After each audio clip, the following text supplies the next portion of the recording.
Good morning, Bitcoins. We're live with Alakanani and Bitcoin in Africa, all the way from Botswana. Nani? Yeah. Welcome to the show. How are things in Africa today? We are fine. My son is here bothering me. Oh, have him say hi. Bring him on camera if you want. Be good to see him. But so I know you're down in Africa and you're trying to set up the Satoshi Centre. And Chris Ellis set this up. We wanted to give the people an update of what's been going on. What have you guys been working on down there? So far, we've been my guys at Satoshi Centre have been involved in a lot of blockchain training. Like I have got Patrick Dugan, who has been training my boys on the blockchain technology, because the idea is for us to be like the Bitcoin blockchain center in Botswana, whereby we have this hub, the Satoshi Centre FinTech Hub, where we are going to be trying to bring up solutions that are based on the blockchain.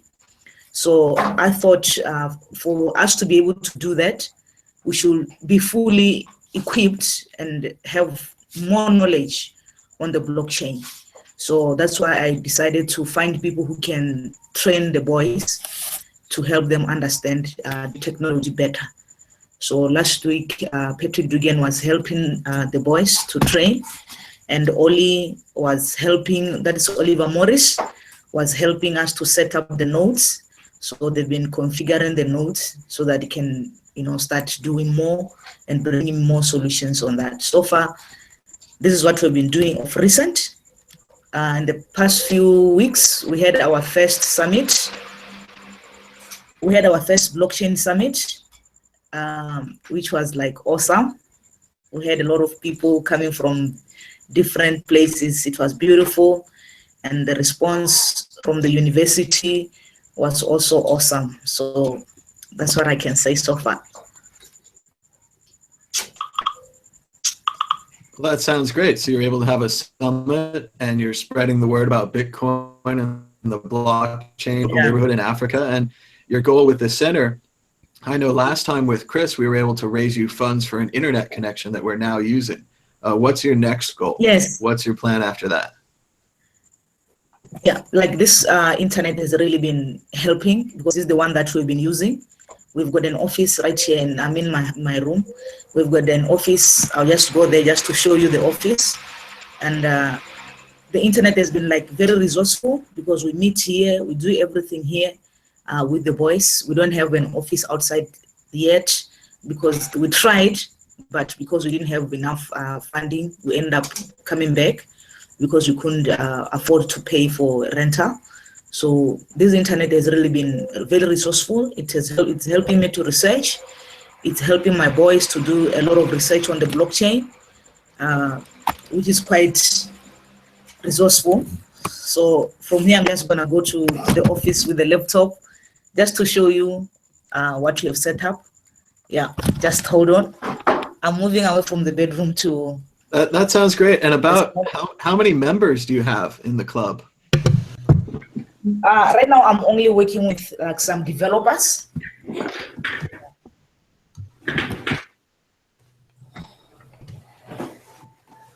So I don't know if it's clear. Hello. So sure, we are. We're also joined by Tone Vase. How's it going, Tone? We're live. I gotta watch out how I'm like, hey, I'll just jump on and then I'll put a shirt on. They put that warning on there for a reason. Warning. I didn't get a warning. It pops up. It says you're about to join a live hangout and da da da da da. It's a lot of it is copyright, but we're getting a tour of Alakanani's house. But that always pops up. Yeah, you can see pops up. Sorry about that. This is the website. This is the internet. This is the node. Very cool. That's where the internet comes in at. Okay. This office. So that's what I wanted to show you. Yeah. Very cool. And do you have like a local? Do you have a monthly meetup there? Do you do classes? What kind of things do you do at the office there? Right now we are focusing on the developers. So we have got like trainings. That's what we have started doing.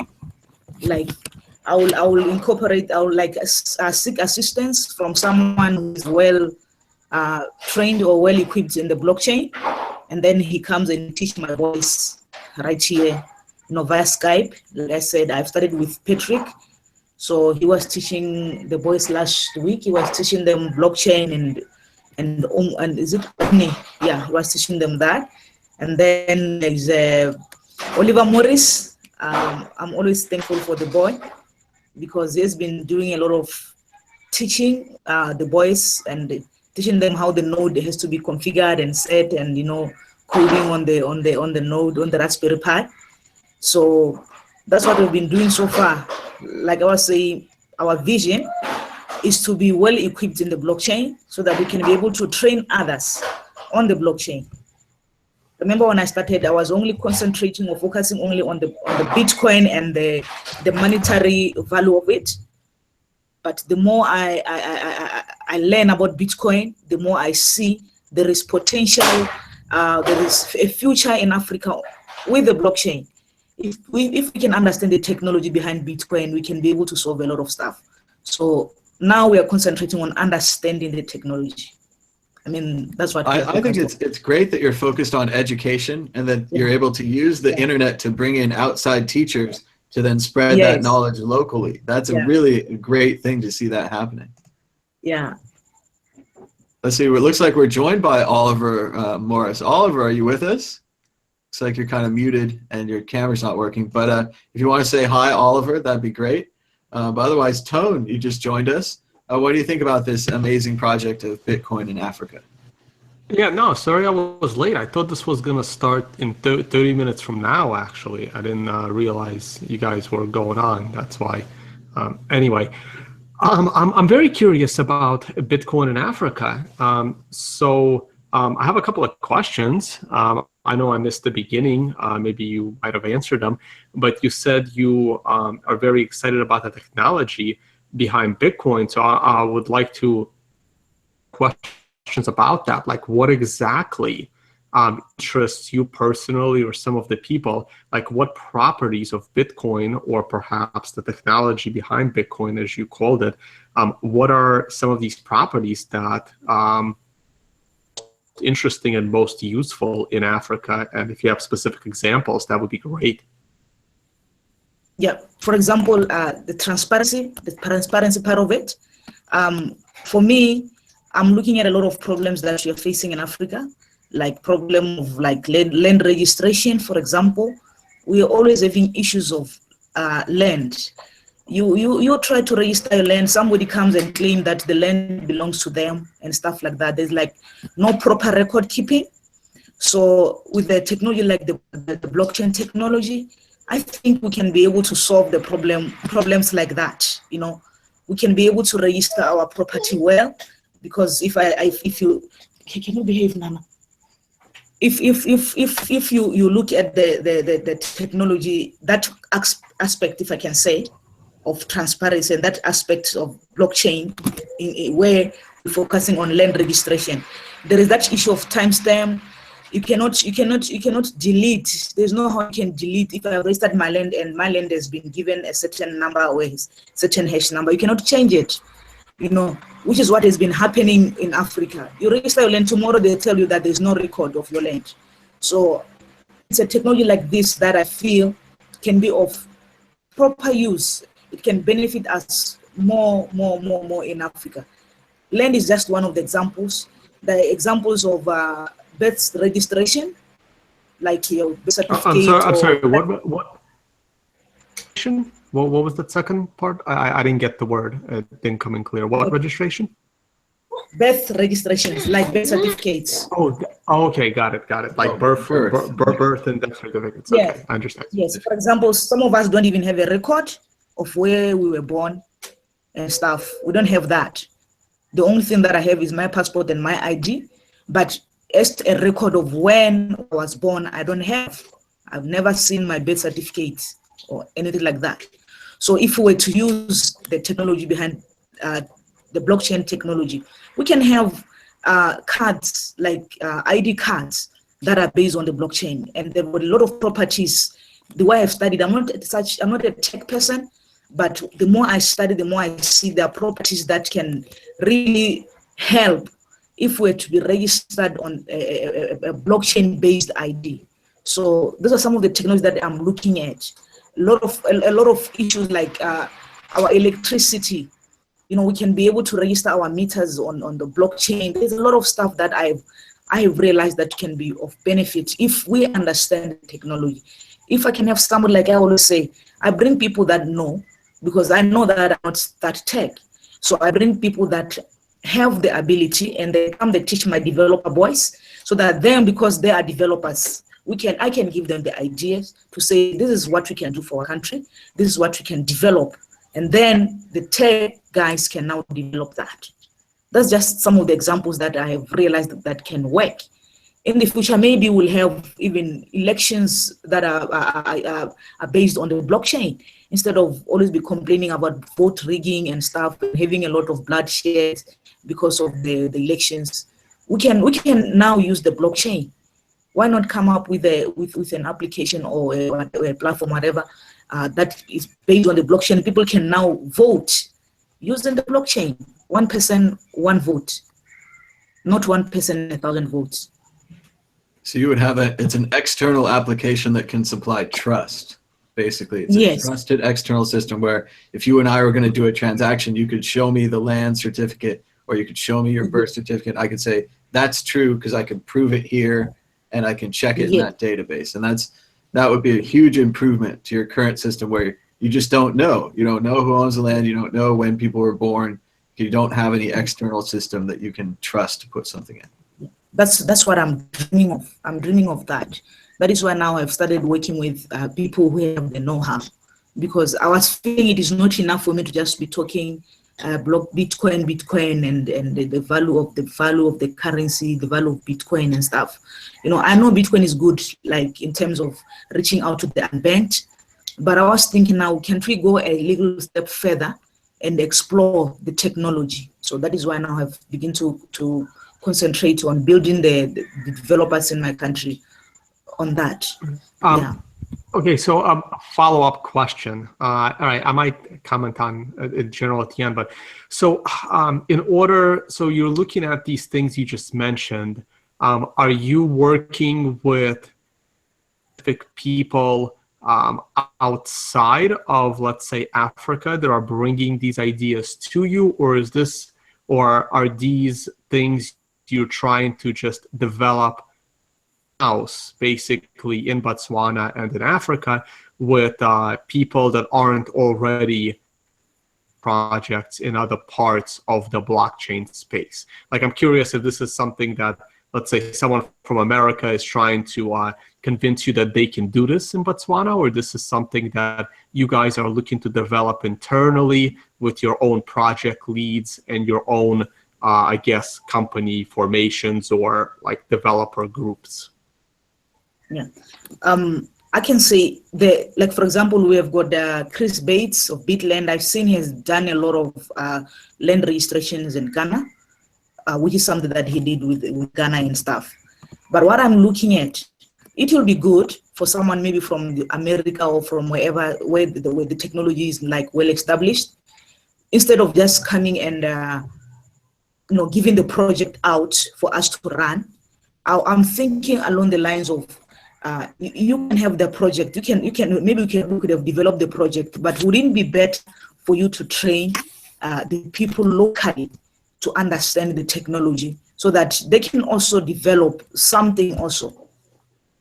The technology, we get like really excited. It makes us to think more. If we are allowed, like, for us not allowed, let's say maybe you come with a project, you have got a project that you have developed to combat the issue of birth registration, for example.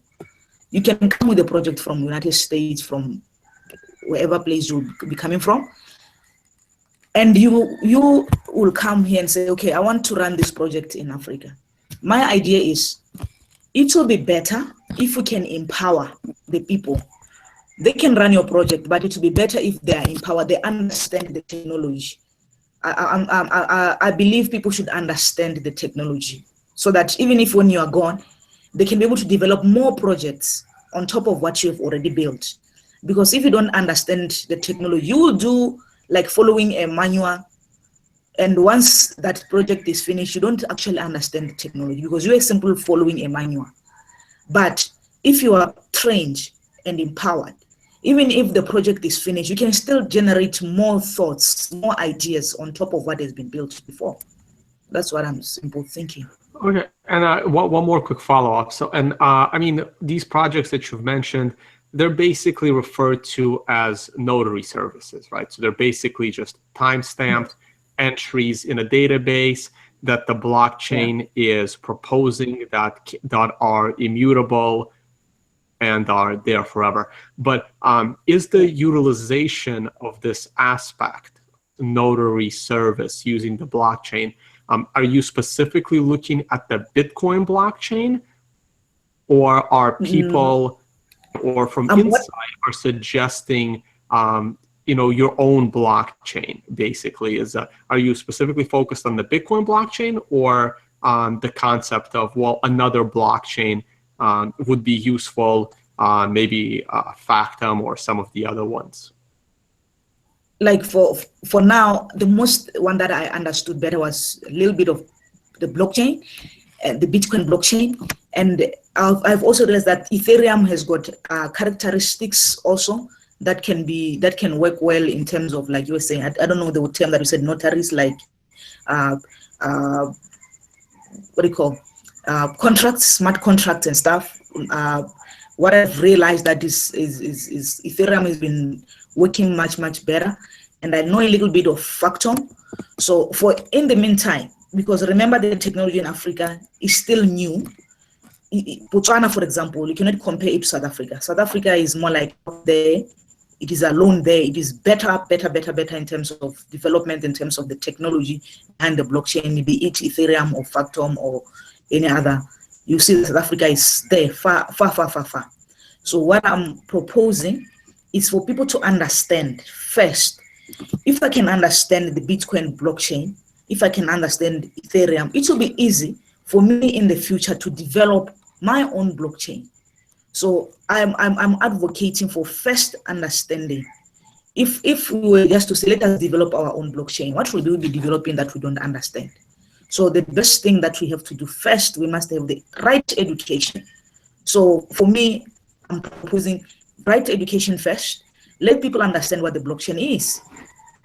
Not only understanding it as an open source ledger, no, even the deeper part of it. Because once we understand that, we can be able to move forward. We can be able to now begin to be more creative. That's what I'm thinking. Okay.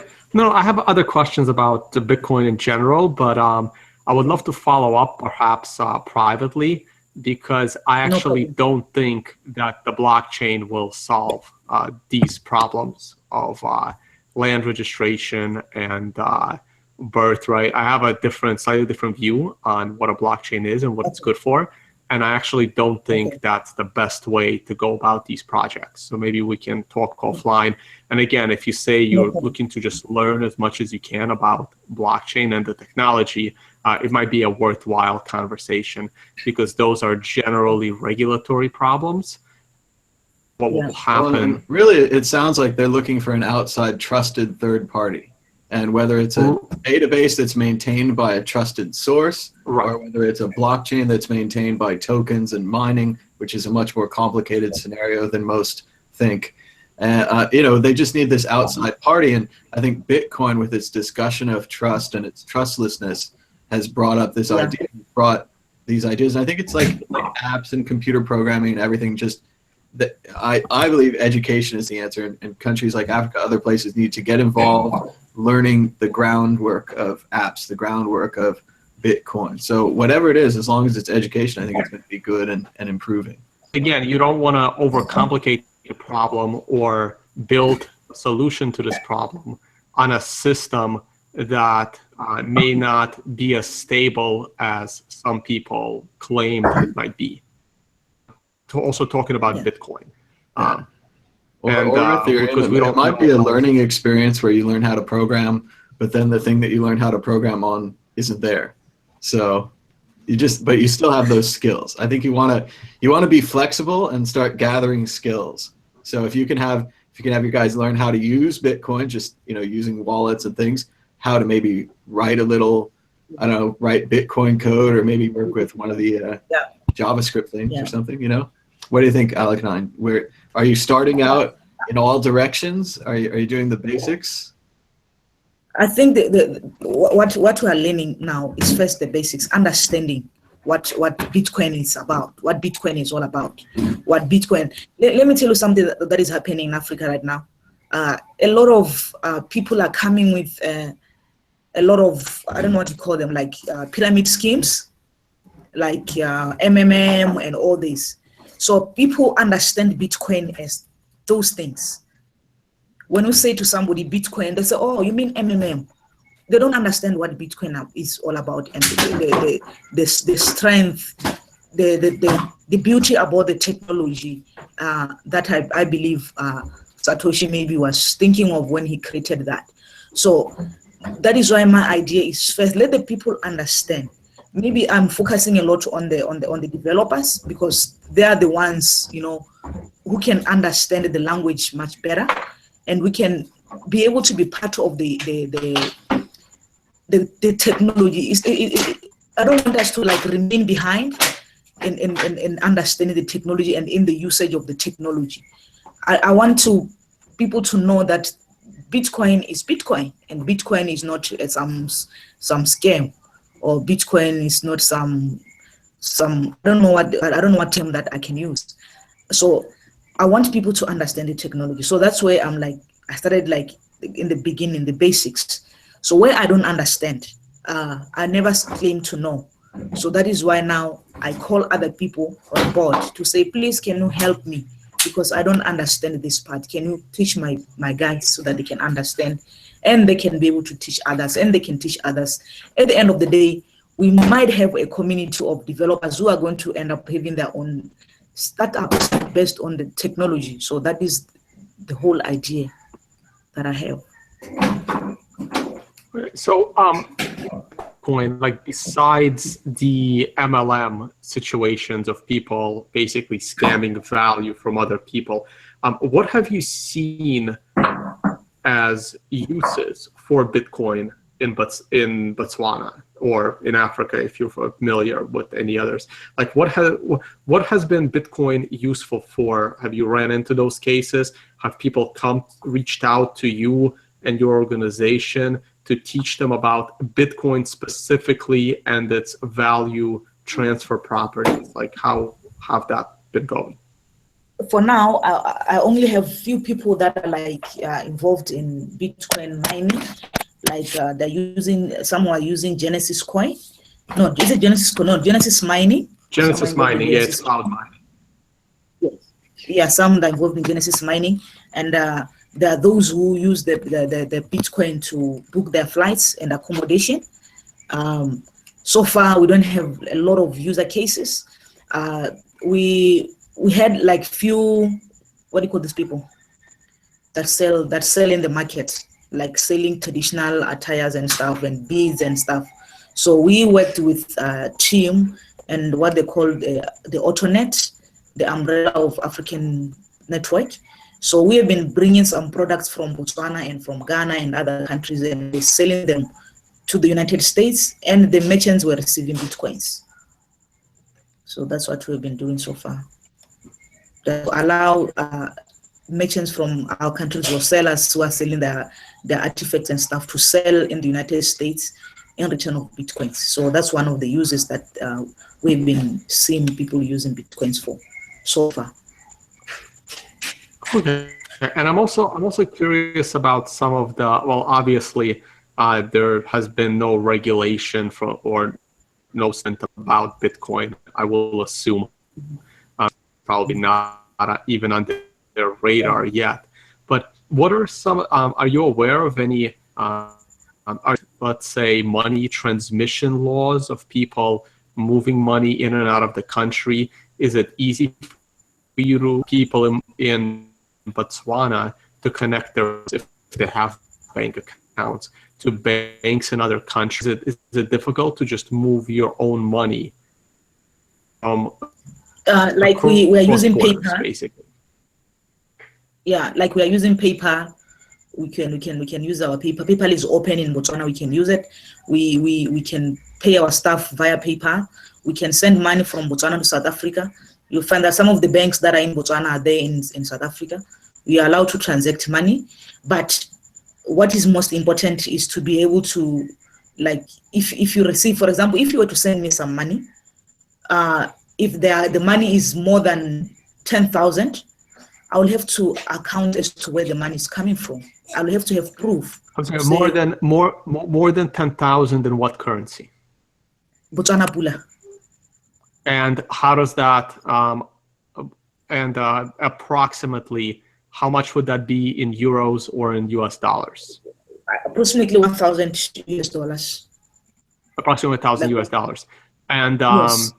Again, I'm just curious. I'm not very familiar with Botswana. So yeah. Let's say if you are capital, and I'm looking for an average hotel room, nothing fancy, let's say 3 to 4 stars, nothing too special, one night at a hotel cost me in the capital, not in the most pricey area, but just an average night. Can you repeat that again? I didn't hear you. How much would an average hotel night cost me in the capital of Botswana? Like maybe $90 or let's say 105 or 115. Oh wow! So that's actually pretty pricey. I would think.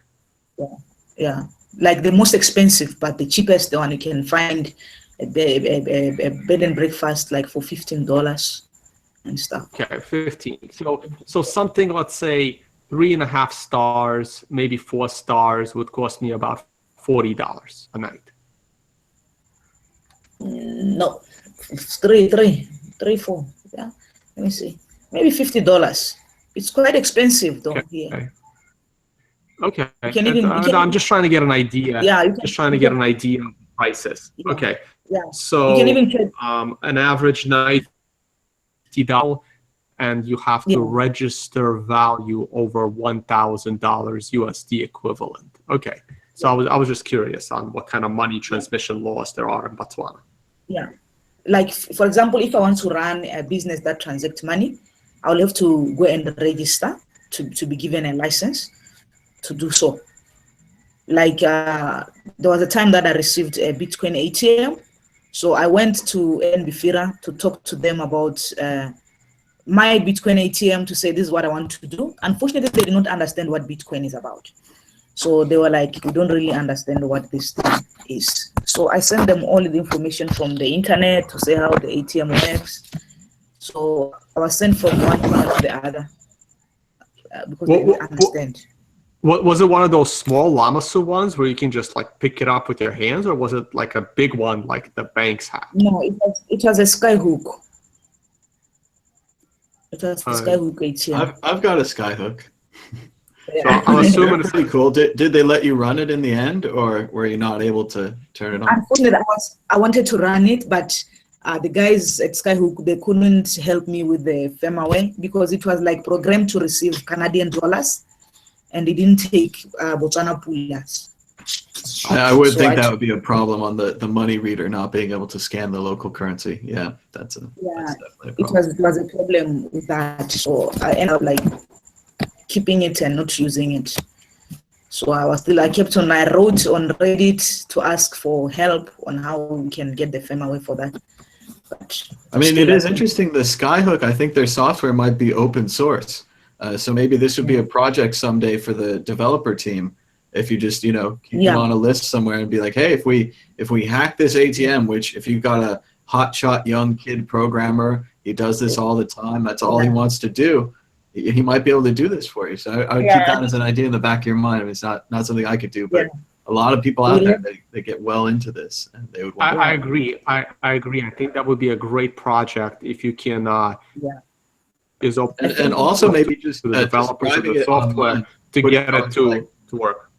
yeah, putting it on GitHub or something like that, and just saying that, you know, you have a Skyhook ATM, and a lot of people can get them. They're pretty cheap. They're like $1,000 or something, and that if you had it where you could hack the currency reader to read different currencies. Now, I'll bet there's probably counterfeits, and you'd have to scan the points of the currencies. I'm not even sure how the existing currency reader works, if it takes pictures of the bills or if it just reads the magnetic strips.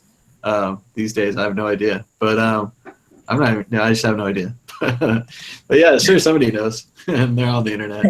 But what's your internet situation like there? Do a lot of people have Wi-Fi in their homes? Do they have it in their businesses? And then with your, do you have cell phones? Do you have like feature phones, or do you have smartphones? I'm just curious what level you guys are working at. Like a lot of people have got like Android phones, like Samsung, because okay, so that's pretty good. I mean, because the main thing, if you have a smartphone with the screen, you can run the Bitcoin wallet. But then the next question is, do you have mobile internet everywhere, or is it pretty spotty? Do you have like just? We have mobile internet. Like you can subscribe to the mobile provider to give you data. You buy data. It's only that it's very expensive. You know, it's expensive to buy that data. Let's say, for example, you buy $15 worth of data, what we call bundles, internet bundles, and they will tell you that it can last for 30 days, but it never lasts for that long. It lasts only maybe 2 days, and then it's finished. So it's quite expensive. So with a Wi-Fi like this one that Chris helped me with, I pay something like $60 a month. So I pay $60 every month to keep it running. So, but what is important about this one is it's unlimited. So I can download, I can do anything. It's one that there are times that when it's like it's raining or something, it just shifts. So we have to call them to come and fix. So, but otherwise it's better than. What speed are you getting with that internet for $60 a month? I'm just curious. I think it's 2G. Okay. Behind, I mean, I was recently in Ukraine, and you know, Ukraine has gone through its problems when they had their government, and I was in Kiev, Ukraine, staying. Internet was $5 a month, 40 meg speed. So I was, I couldn't even believe this. Of course, their currency did crash. It's funny, Tone, you probably had better internet when you were in Kiev. Speed. You're stalling out on us now. Currently at Wow, $5 a month. That would be good. That would be good. So yeah, so it looks like the internet costs in Botswana are pretty expensive. Yeah, it's expensive. You can even like Google search all that, you'll see that our internet is expensive. It's very expensive. So we have a couple of questions in the chat. Have you tried making a store in Open Bazaar? You could use it to sell your products directly to the world for Bitcoin. I guess you'd have to have a shipping kind of connection, FedEx or some kind of thing like that. But what do you think about that idea? I think it's awesome. It will be cool. It will give like the people here, like the small business owners that are running this, that maybe the artists that are doing the wood caving and stuff, you know, to have a market outside there.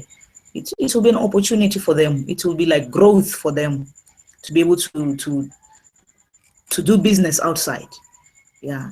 So if we can be able to find maybe we can talk to one provider, maybe DHL or one of those, to say, you know, we'll be having people, maybe they can make a deal with us. I don't know, to say we'll be continuously selling products outside, which can be quite good.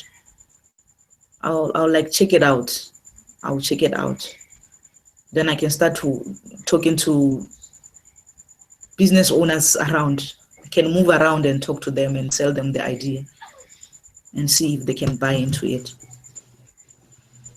I think it'd be great. It could definitely, even influence the crafts. I've seen a lot of things. A friend of mine, Tim Teshim, I met him at the Bitcoin conventions, and he had people in Africa like stitch and carve things that say Bitcoin, and then they sell Yeah. them for Bitcoin. And it's a little cheesy, but if it works, I mean, I give it a shot. I mean, and certainly from a tradesperson, if you carve things and if you carve a symbol in it and people buy it, what do you care? I mean, yeah, I sent him some products from Botswana. He has some products from Botswana. I was looking around on my desk here. I was trying to find out. I have a bracelet or something, but I'm going to keep looking for it.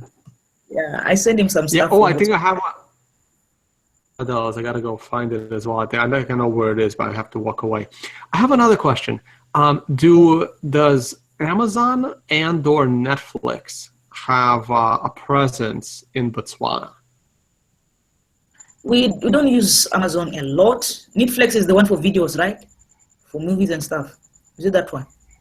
Yeah. Yeah. I don't think I'm we just have. curious if you have access to those services. Not Netflix, no. Amazon, yes. Okay. Yeah.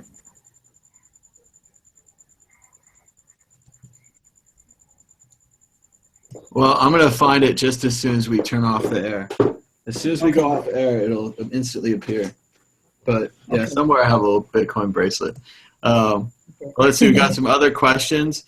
Jesset Nair is making fun of Tone's internet in New York City and how it's worse than the internet in Africa because he keeps skipping. Now, we don't know whether it's Tone's bad internet or Tone's bad computer. He's probably running on an underpowered Surface tablet with about 30 tabs open. I think there's a mix there. We have another question. Yeah, and it's worse than that. It's not just 30 tabs. I also have this little Surface connected to another monitor and now a high-powered microphone. No, I will be upgrading the Surface. I'm very mad at Microsoft. They keep delaying the latest Surface release. So once that comes out, I will be upgrading my equipment a little bit. But yeah, no, I completely abuse this little thing. I really need like 16 next one that I buy. Yeah, get a real computer. Also, people are asking, is Botswana, is it a coffee producing company? People are asking, can they order coffee from you? No? No, unfortunately, we are not a coffee producer. Unfortunately, Kenya is, Botswana no. You could always put a new label on some Kenyan coffee and send it to them. I don't know. People just want stuff. But let's see. What are the other questions people had? They said, how do you buy Bitcoin in Botswana? That's a good general question. How would you do it? Localbitcoins.com. Localbitcoins.com, or we use people in South Africa, like person to person. If you know someone, you ask them if they've got Bitcoins and you buy from them. Yeah. Excellent. Is the markup very high? Do they make you pay a lot, or do you have to go to strange places, or is it like meet at a coffee shop? What would you like? Describe the meetup. Let's say you got the app and you're going to go meet somebody. What's going to happen? Like for example, the first time I went to South Africa, I literally had to go to South Africa, like to Joburg, which is like 4 hours drive from Gaborone. So I went there to meet someone at Joburg Park Station. Park Station is where like the buses and stuff, where they park. So I went there to do the Bitcoin transaction. We met in this area, I introduced myself, introduced himself. So, and then, it's a little bit scary, especially if you were to go alone. But that day I went with someone. I took some guy, one of my boys. I said, wait, can you take me so that I don't go there alone in case somebody beats me and gets my money and don't give me Bitcoins. So that was the first one. But from there, I've been able to use that person. Whenever I need Bitcoins, I can always talk to the person and the person can help. If it doesn't help, that's when I'll randomly go on local Bitcoins. But sometimes the person will delay, especially, for example, if you want to sell. So the person can delay so much. There will be those who will be asking you to release escrow before they can even give you the money. So you meet all sort of people on local Bitcoins, but if you know, you are always safe. Yeah. Now, when you did the transaction, did you do it with phones or did you have a paper wallet? How did you confirm that you got the Bitcoin? Yeah, like with my phone. We were using the phones. Okay. So I went with my phone. That's pretty straightforward, because if you didn't have the internet, you couldn't really confirm you got the Bitcoin. You give the person the money, and it's like you just don't know. So I've got a South African SIM card. So usually when I go to South Africa, I'll put airtime and buy data, so that when I go there, I'm connected to the internet. So that's good detail. That's something we wouldn't think about here, because we go state to state. It's a big country. There's lots of states, and we don't have to get different cards. Yeah. But for you go to country to country, you need different communications for each country. Yeah, that's an interesting detail. Yeah. Thomas, I decided to solve that problem by getting a Google Fi phone. It's only available to Americans, I believe, at the moment. But that solves that problem in 150 countries for me. It just connects to the local network. How does it work? Do you have to pay differently, or? No, you pay the same rate for your data in 150 countries, including America. Now the data in some countries, but of course you can only get that phone in America. I'm just saying, Alakanani couldn't get the Google Fi phone yet. Well, yeah, you could, but unfortunately, other people can't do it yet. I'm sure Google will spread it across the world once they're ready. It's still kind of a beta thing. Okay. So, quick question: what Bitcoin wallet do you use on your phone? I've got about 3. Oh wow! So I've got the I've like put 3 wallets. I've got the blockchain wallet. I've got Coinomi that I downloaded recently, and what was the second one? Is it Coinomi? Coinomi. Yeah, I think it was. I was referred to it by what is his name? Had BTC. So I've got that. Then I've got Coinbase. Oh, okay, yeah, Coinbase as well. But even Coinbase? In Africa, she's got Coinbase. How does Coinbase work for you in Africa? Is it like local Bitcoins? Can you buy and sell? No, unfortunately, you can't buy and sell. You just simply store your Bitcoins. Just keep your Bitcoins there. It doesn't allow buying and selling. I would not to store the Coinbase wallet, but that's just. Yeah, because like recently I was reading that they were required to bring all the data of the customers and stuff. So you might be getting audited. You better watch out, Alakanani. You better get your records in order. They're going to send you a letter in the mail. It's going to be mean. So watch out. They're tough. I saw that one. So, yeah. So here's the other question. So it sounds like you have trusted source your Bitcoins in South Africa, and then I guess other local sources. Where these people are getting their Bitcoin from? I can't hear you much. Sorry. That is whose connection that is. But do you know the local where the people you buy Bitcoin from? Do you know where they get their Bitcoin? Or have you inquired, or you don't know why they have it or where they got it from? They just have it and they'll sell it to you. No, it's like one of them is like he's working freelancing. He's doing some freelancing jobs, and from there he buys Bitcoins from BitX. That's an exchange in South Africa. That's where he gets a Bitcoin. That's the one that I followed in South Africa is using BitX. Local Bitcoins, I never really inquire as to where the person is getting the Bitcoins from. But that one that I met person to person, I asked, because I got time to, the difference between meeting someone in person and someone online is that when you meet someone in person, you get the time to ask them questions. So I was asking him how he gets Bitcoins and stuff. So he was telling me that he's working online, and when he receives his payments, then he goes to BitX exchange, and then he buys some Bitcoins from there. Yeah. That's interesting. So you don't think that they're mining Bitcoin in Africa just to, to speculate the different ways you could get Bitcoin. You could buy them from someone like Coinbase, buy them from local Bitcoin, get them from miners, get them from like working graphic art jobs or some kind of thing on the internet. But you think it's likely that... In South Africa, we've got a lot of Bitcoin activities going on. Like some you never know if they are genuine or they're just gonna disappear one day. But there are a lot of Bitcoin activities going on. Like this, what do you call? They run what they call stock fairs, like person help person kind of thing, and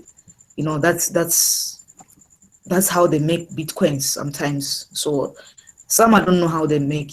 Yeah, mining is one of them. People are miners in South Africa. Like also in South Africa, there's also a lot of apps where you can like click on things. Maybe they do those to get Bitcoin. Watching videos to get Bitcoin. I've heard small amounts of Bitcoin. We call them fasuits. Yeah, we call them that. You just click and you are 0.00 something. Yeah.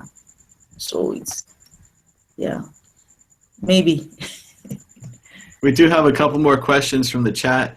Nind asks, he says, what percentage of people in Botswana have heard of Bitcoin? I think now a lot of people have heard about Bitcoin because 2 weeks back, there was a lady from one of these, is it Bitcoin mining or what? It's called BitClub Network.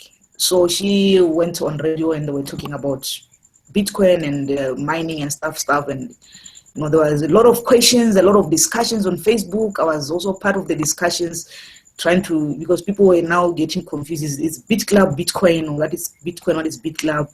So I had to chip in to try and explain a little bit.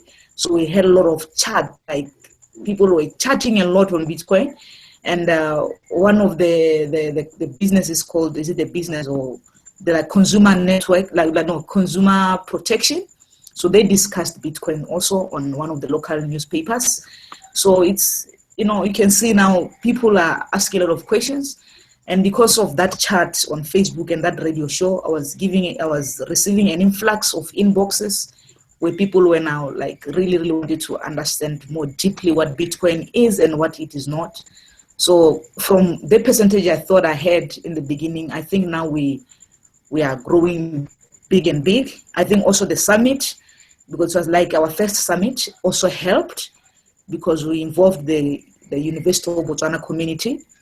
So I think now the percentage is a little bit high. Maybe, I don't know how much, but I think they know, even though they don't understand.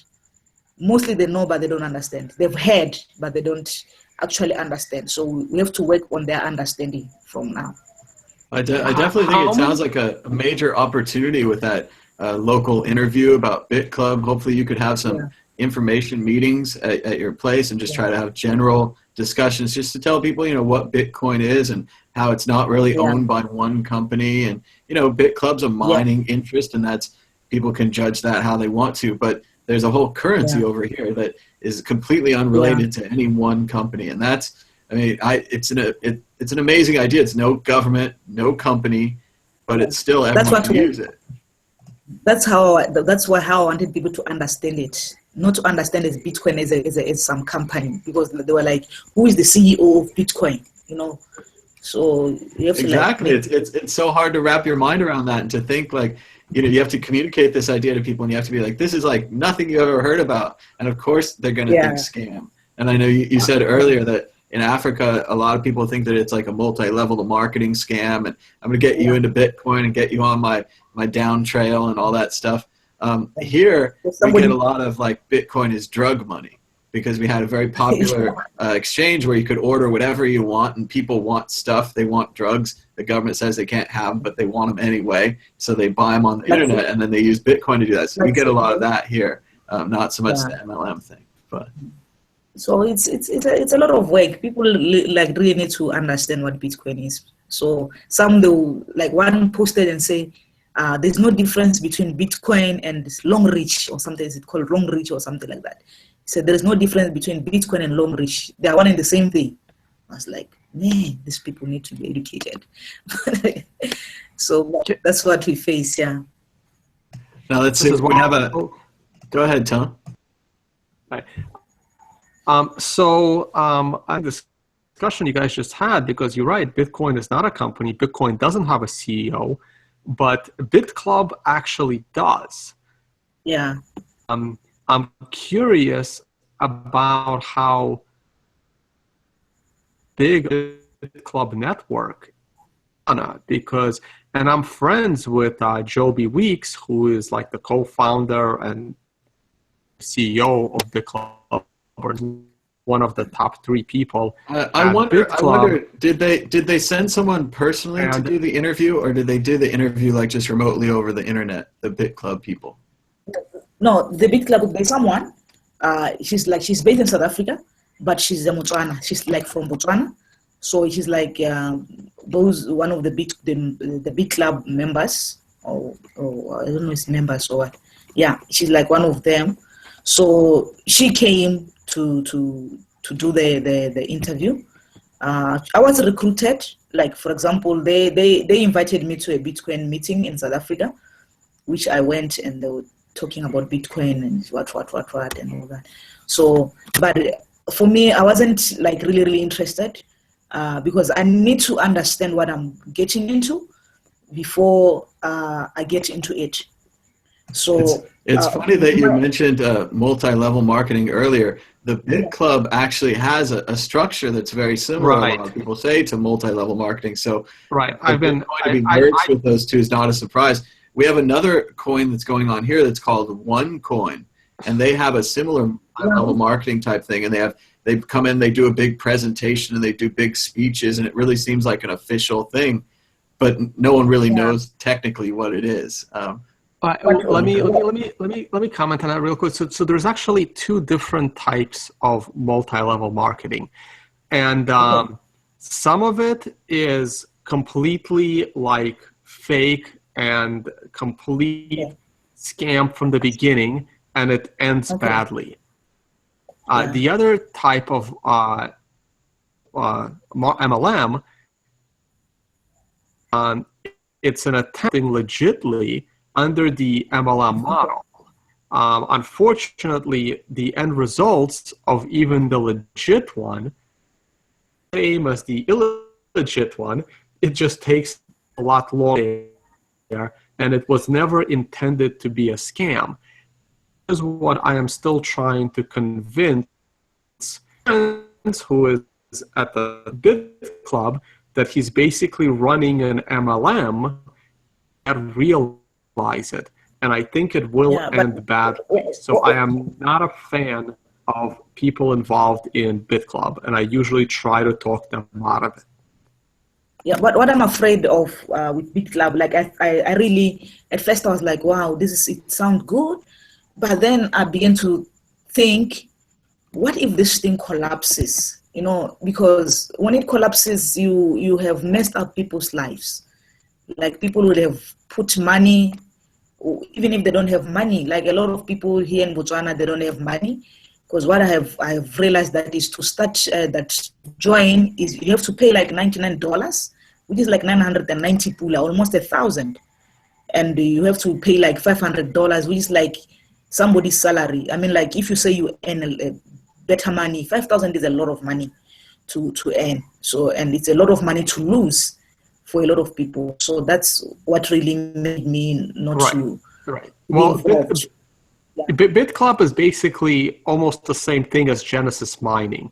Basically, you're paying to buy mining hardware to mine for Bitcoin. And many of us don't feel that mining Bitcoin is a good idea. You will probably be better off by taking that money and just buying Bitcoin instead and holding on to it. So you might want to do a little more research on that. If when people come to you or people in your group, trying to convince them to put their money into BitClub or Genesis Mining or some of these other. This is part of the problem with Bitcoin, is that the people who really do have the megaphone, who have the money to travel and the reach to have an agent essentially in South Africa, may not have the right message. They may not be spreading the real Bitcoin. So I think we have to take advantage of this. Like, there are going to be people that invest, but at the same time, hopefully Tone's right. Maybe if you put $1,000 in that, you put $1,000 in Bitcoin, you see a couple of years which one has more. And then I agree with what Alakanani was saying earlier, that it's about learning about Bitcoin, learning about the blockchain, and then trying to teach this with, you know, programming, whether it's apps or just low level stuff. I just think there's a lot of education opportunities. Yeah, so you just made a great point. I wish more people, especially in developing countries, realize someone comes to town from trying to sell something, anything. The question to ask is, where do you have the money which you're doing? Because look, I would love to teach people about Bitcoin, and I've kind of been doing that for a year and a half because I quit my job. But now I'm kind of running out of money to travel the world and teach people about Bitcoin, because I don't people. So when I travel the world and try to explain this, I'm literally using money out of my pocket, and I'm going to run out of it. So when people are coming in and they're trying to sell something, there has to be it doesn't have to be, but you have to just step back and think, is there a profit motive for that person to do this? And this is how a lot of people in a developed country end up being taken advantage of. Yeah, true. That is true. That is true. I think it's a good warning and a good note to head towards the end. I just want to bring up the QR code for Alakanani. She sent me her Bitcoin address before we started this video. And if you want to support her work in Africa with the Bitcoin Center in Botswana, you can just go ahead and scan this QR code, maybe send her a few bucks. Remember, it doesn't have to be a lot of money. You know, no one should donate more than they can. But if you got a couple extra bucks, you want to pause this video, and you can do this later on. You don't have to do this live or anything. But thanks so much to Alakanani for joining us from all the way from Africa. And thanks, Tone, for being with us. But just anything you want to say in closing, Alakanani, I'll just give you the floor, and then we'll talk to Tone, and then close this out. No, Thomas, can you you can do the QR code back on the screen and like leave it there for for a few more minutes? All right, we'll leave the QR code up, but Alakanani, just go ahead and give us a nice closing, and then we'll go. So. Okay.